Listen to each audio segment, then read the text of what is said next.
What's going on, everybody? It's me back again for Wednesday's reading. We are here, we are thriving, we are having a good time. I have the windows open, nice little breeze coming through.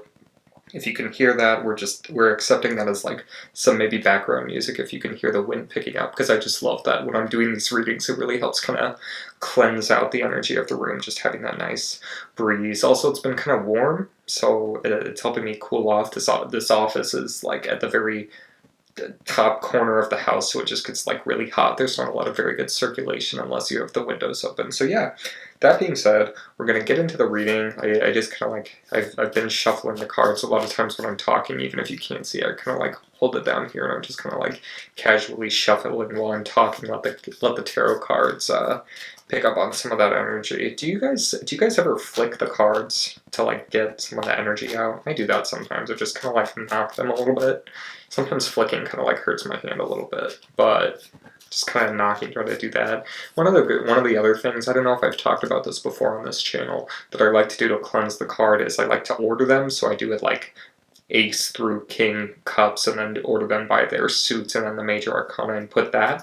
Sometimes I'll put them out under the full moon, but I think that really helps reset the energy, and then you can just do like a complete reshuffle, just really clear out that energy. That's what I do for those like major cleanses that I need, maybe like once every month or two, maybe like once every couple months. I don't do it every month, but I try to do it, especially when I've been doing a lot of tarot readings, that I really just want to like clean that out, there's no remnants of the cards being shuffled in previous ways. So yeah, we're gonna pull some cards. I think I'm gonna count them because I did just a generic shuffle till I feel like I should stop on the last one. And the numbers I'm getting are 14, 5, and 9. Normally I do it by just like I pick one number and do like every 7th card, but we're gonna try 3 numbers because those are the 3 numbers that came to me. So I like to we're mixing things up a little bit. So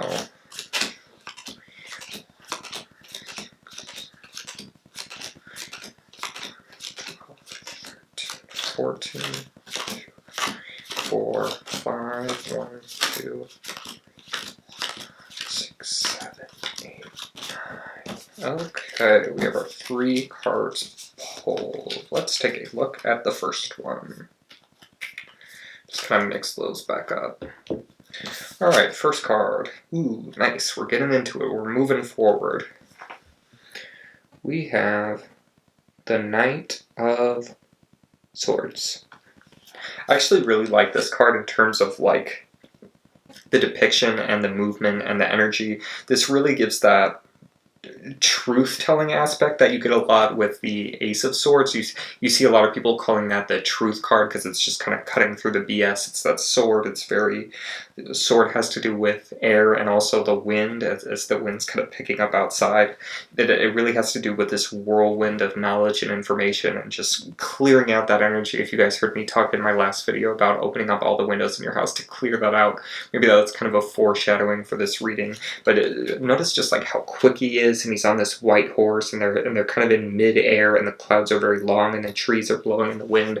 This to me really harkens back to that truth-telling of the card. I feel like you're really going to be moving forward as we move into the beginning of the week. Maybe you have a project, maybe you have a relationship, maybe you have some issues that have felt kind of stagnant, but really look for things to just be kind of pushing forward, because I think you may actually get to a point where things start moving too fast and you're going to need to slow down. But while you have it, at the beginning at least, before it gets to that point, really capitalize on the momentum. Don't be afraid to move forward in your life, because sometimes the energy around us is all pushing for us. It's these winds picking up, things are starting to blow around, and it's starting to scare you, and you're getting a little bit nervous or hesitant, so then you really just like dig your feet into the ground, and that's what I'm seeing you definitely don't want to be doing with this card.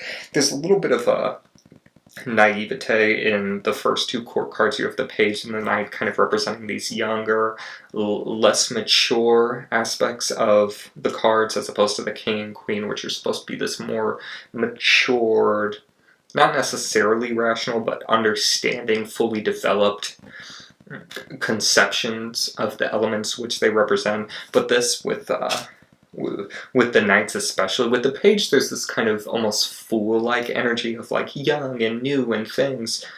Everything's so exciting and like what can we learn? Everything's brand new. But there's almost kind of that arrogance of like you think you know what's going on. Like it's that very like teenager like emboldened attitude. Like you think you know what's going on, and maybe you do, but you haven't been quite tempered by the world, so you're just like out there and you're ready to go and get it. And that's kind of the energy I see as we're moving into this week. So don't be afraid to let things pick up and start moving around you. Just make sure you're not the one planting your feet and stalling that progress, because you'll meet some resistance if you're the person who's stifling all that progress and the motion moving forward into the middle of the week. So that's the energy we're moving as we kind of move into that Wednesday time period. Okay, speaking of mature and this very comprehensive understanding, we have the Queen of Cups. There she is right there. She's sitting on her throne. She's vibing out. She has her really ornate chalice. She has some stones on her. I'm really getting called, like, I don't know how many of you are familiar with this, the Great Lakes in the United States, up in that kind of Michigan, that Toronto area, up in if you're way up north in Canada. But a lot of the Great Lakes are very famous for the way in which their beaches have these very smooth pebbles as opposed to just like sand. There is sand there, but there's also these very like rounded and smooth pebbles. Do I have it behind me? I do. Yeah, this is from the Great Lakes. It's these very, very round. I wish you guys could reach into the camera and feel this, because the reason I took this one, because it's the lakes are full of rocks that look like this, but the reason I decided to take this one with me is because it's so smooth. It's actually almost soft. So it's this very it's almost like, I don't know, it's almost giving me like an egg, like nurturing. So I think I'm being called with that, because as you look, she's surrounded. I think some of them are shells, but it is kind of hard to tell. I think some of them are meant to be shells, but some of them are kind of rocks. So I'm definitely getting called to that. So if you have any connection to the Great Lakes, maybe that's a message for you. There's somebody up there or it reminds you of a memory of going up there, and that's something significant that you can take into your life today. That's definitely something to consider. But especially as I'm just kind of rubbing this rock through my hands, I'm being reminded of this extra nurturing quality that the Queen card has. I think often we can see the Queens as these very like ruling, especially when you have a Queen like the Queen of Swords. It's very this like iron fist, and often the facial expressions are very like stern and ruling, and they command respect. But there's also the nurturing aspects of not just the queens, but also the kings as well. It's this very like raising up the community around you, and how can you foster a positive community. So I think you're going to be moving into a place of not necessarily leadership, but of influence, where you really want to be guided to create a very comforting environment for the people around you, where they feel as though they can open up. Because if you set those boundaries that you are the person they can open up to, then that's just going to make it easier for them in the long run, as opposed to, again, like going with sea imagery, it's like that oyster that you have to pry open. You'd much rather set the conditions where the oysters are opening up on their own than having to get in there with a knife and like pry them open and also damage the oyster, and you don't want to damage the people around you by having to like pry them open. So that's the message I'm really getting from this card, is that you want to be leaning into that nurturing aspect, because that's how you're going to get a lot from the people around you in your environment going into just the middle of the week. Just make sure you're being kind and open, and be open yourself. Set the example. Let people know that they can trust and be open with you by trusting and being open with them. Don't try to like play games with people. Just tell them what you think, and I think in most cases people will at least appreciate that honesty. Almost always people can tell when you're like playing games with them or doing something to like get a very specific result. And people don't often like it. At best they understand and are sympathetic, but they rarely like that. People don't like to feel like they're being manipulated. So yeah, that's kind of where we are moving forward. All right, one more court card. Look at us go. We're really I don't really know what that says. That is just 3 court cards in a row here. Let's take a look. We have the Knight of Pentacles. I'll let you take a minute. I'm feeling really drawn to that black horse. surrounded in red. I think that's going to have something to do with the energy of this card, because we're moving from a very, while yes, the swords and the cups are not the same suit, they're both dealing with these very kind of like blue, white, and then they have like the sand at the bottom. They're dealing with these very same color gradients. Meanwhile, you have this very stark difference. So I'm noticing maybe kind of a it's an earth card, so there's a lot of there's a lot of elements of materiality moving forward. So I'm seeing you might see like kind of a very it's feeling very jarring, specifically as I'm noting like the very dark horse with the blood red ropes tied around it. I think you might be experiencing some kind of like jarring I don't want to say an event, because I'm not saying it's going to be some like massive life event, like something like your house burns down, or like you lose your job, or like something crazy like that, or like you win the lottery. But I think something's going to come up very like tangibly, like something's going to like physically happen in the real world, not just like a shift in your mental state that might catch you a little bit off guard. And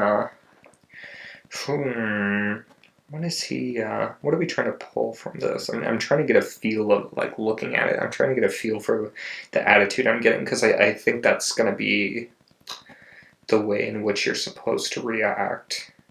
He's holding his pentacle out forward. He's definitely looking forward. He has this kind of stern facial expression.